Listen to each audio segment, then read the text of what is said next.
Sorry, I didn't hear that. But I don't have a question.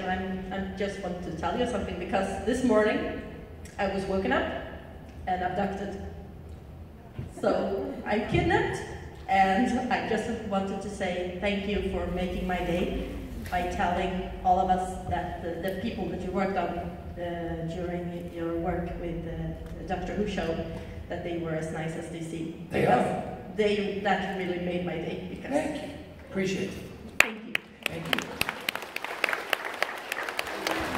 Yeah, I must also confess I've never watched Supernatural. The only thing I know about it is thanks to Tumblr and all its gifs. So my question is actually from Tumblr, funny enough, and if you had your remains cremated and your ashes were made into a vinyl record, what song would be on that record? Random question, I know. I've made a lot of records. Yeah, but just if your ashes were cremated into a vinyl record, what song? It's super hard to hear it. Yeah. If your ashes were cremated into a vinyl record. If my ashes? Yeah, your ashes. Made into a... Yeah. It's Tumblr, don't question it. What song would be on that record? It's your ashes, dude. Okay. So, what's your favorite song? Yeah, just is that the song. question? I don't know. I don't really get that. It's very random. Maybe your... Here we go. Yeah, it wouldn't be a song, it would just be static notes. Yeah, just sound like ashes. Nice. Thanks, man.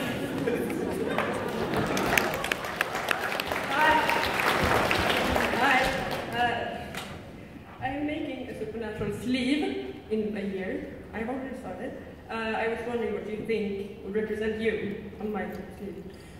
There's a girl that once asked me, she said, the next thing you say, I'm going to tattoo on my arm. So I said, no. She said, it's lowercase n, lowercase o, period, on her wrist. Very useful for dates.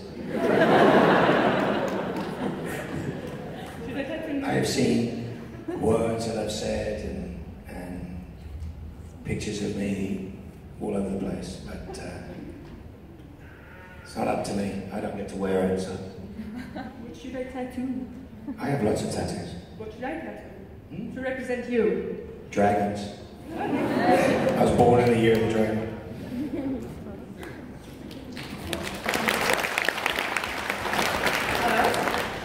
I just wonder if sometimes you get really passionate about something, and for some reason you have a hard time to express that passion or do something with it.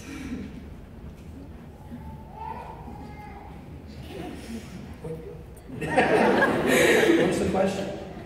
If you're passionate about something, yes, like acting, your yes, children, or anything, I mean, sometimes I can have a difficult time.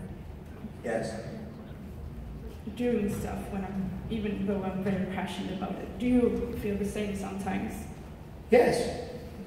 You got an example? That's the whole artist's issue. That's what it is. The struggle to be pure, I guess, in thought and emotion, and it's a translation of imagination into action. Living truthfully under imaginary circumstances. Do you have an example of? I have many examples. Every time I do anything, that is the struggle. Getting up in the morning is a struggle. Flying to Sweden is a struggle. Answering questions is a struggle. Debating Norwegian versus Swedish chocolate is a struggle. No, it isn't really. No, it's not really a struggle. But yes, that's the whole point. If it was easy, everybody would do it. Thank you. Have a good one. Hello. Hi. I was wondering, how is your life now that you're no longer in Supernatural? How's your life now when you're no longer in Supernatural? That was the question. You're making it sound like I'm dead. They didn't put me on a pension and have me live. What's my life like? I have the same life. I'm just not on Supernatural. In fact, if you look on television every day, I'm on Supernatural. Yeah. So, whenever Every convention I go to, I'm on Supernatural. Well, like, how does your life look now that you don't have to go there and record that? Nothing has changed. I just don't have to work quite as hard in Canada. I'm busy, I'm doing other things. I came to see you.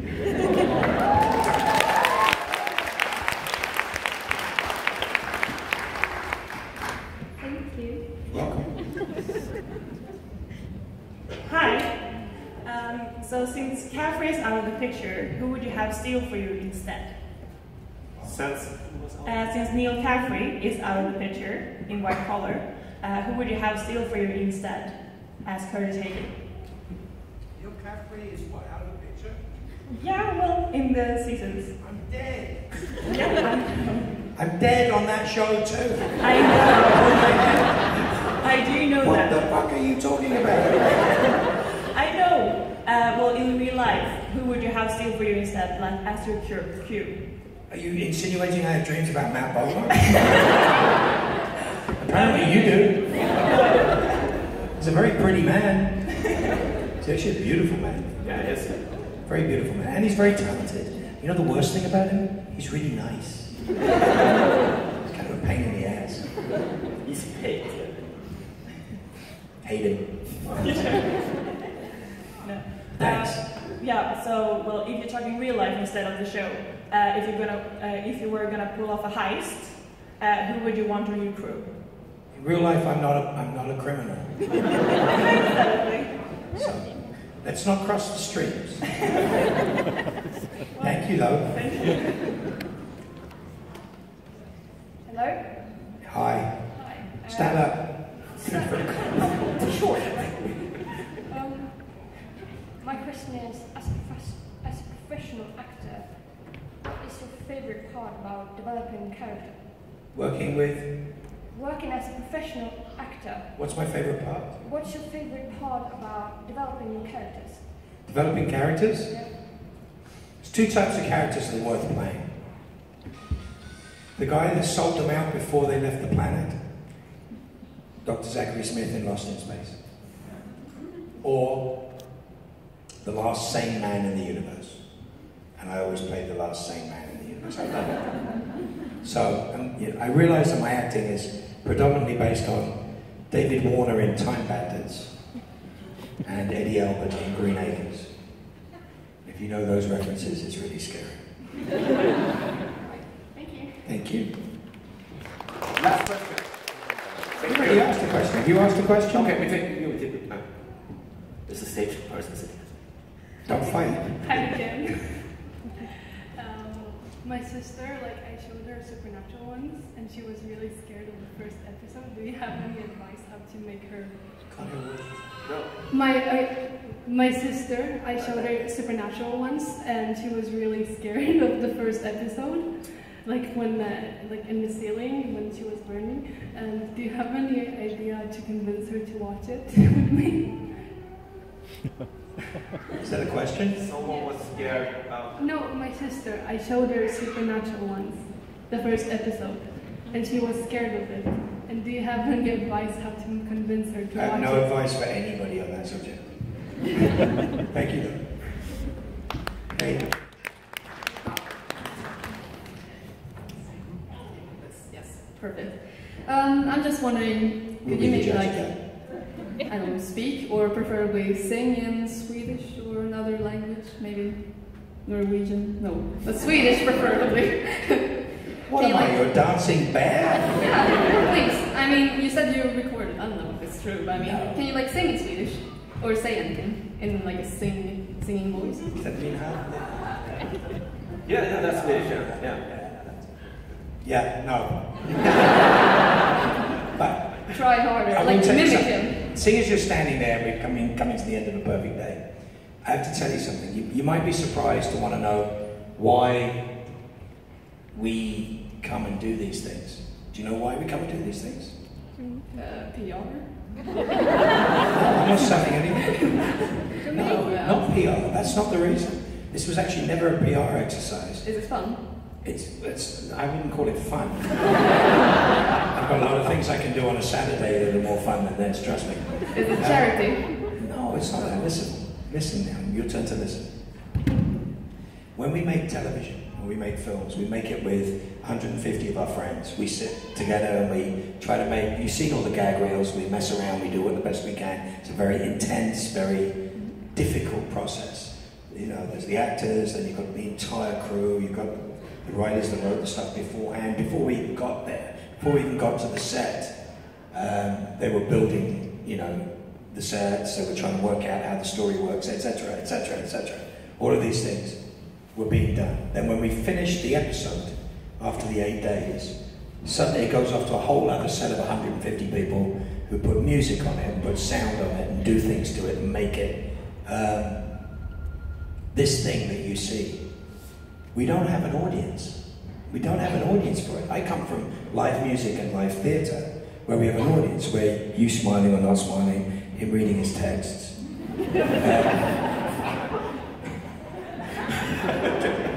Babies, people up there, people I've seen, eye contact, what it is that you're doing, whether you're laughing, whether you're smiling, whether you're interested, whether you're not interested. All of these things have an impact, have an organic impact on the performance, very much so. But when we're making television, it's only us. So we have to trust that our friends have a good sense of being an audience. And it's not until you come to a place like this that you actually get to meet your audience and you get to discuss with your audience what they're interested in. Or if you're like me, just be rude to them. But do you understand what I'm saying? That's the most fascinating thing. And I know a lot of actors, talking about Doctor Who, Matt Smith had never done a convention before he met me. And he said, what's it like? And I said, it's extraordinary. You're going to have questions you've never heard before in your life. You're going to answer things you didn't think were important to people. You're going to find out that the things are important to people you had no idea. And you're going to be emotionally exhausted. And after your day and a half of meeting 1,000 people and taking photographs of them, signing 1,000 autographs, you're going to go to sleep for 3 days. And I saw him at Comic-Con right afterwards, and he was going, you're exactly right.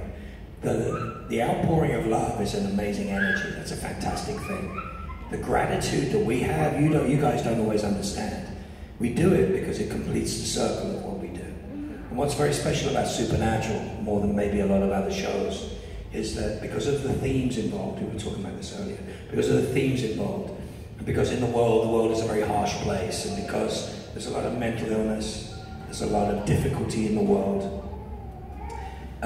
it's not a time when people are coming together, but people are using Supernatural and things like Supernatural to come together and bond together. You're wearing a shirt that raises money for a charity that my son participates in. He's a type 1 diabetic. That's what that does. That means something. That's a physical endorsement, a tactile endorsement of something I do. You guys take it and you run with it and you make it 10 times bigger. That's why we do this. That's why we do this. It's a powerful force. The Supernatural family, as it's called, because fanatic is a negative word. I know you guys know. Fanatic means crazy idiot who lives in their parents' basement. You know, that shit doesn't exist anymore. Now, you guys are wearing your heart on your sleeve. You're dressing up in a costume. 20 years ago, you'd be beaten up in the streets for dressing like that. You know what I'm saying? We're winning. It's becoming okay to care and love and have heroes and enjoy people. It's no longer a time when you go, you know, to the world. It's about inclusion. And it's not about separation because of sexual preference, gender identity, or political party, or language, or any of these things. It's now about coming together under common banners. I like this, you like this too, great. Or, I like this, have you seen this? No, let me show this to you. That's what it's becoming.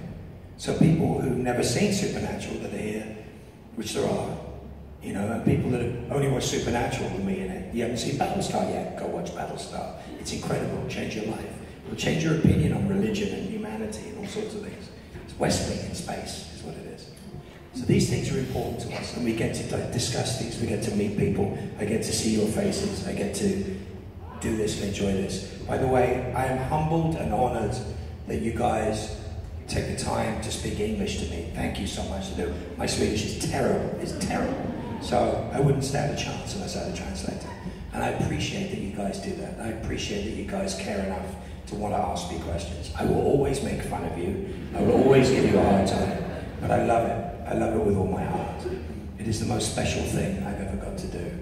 I love traveling. I love coming to meet you guys. My wife, I'd rather be at home with my wife and my kids for a lot of reasons. But there is no better place for me to be than here. My family agrees with that.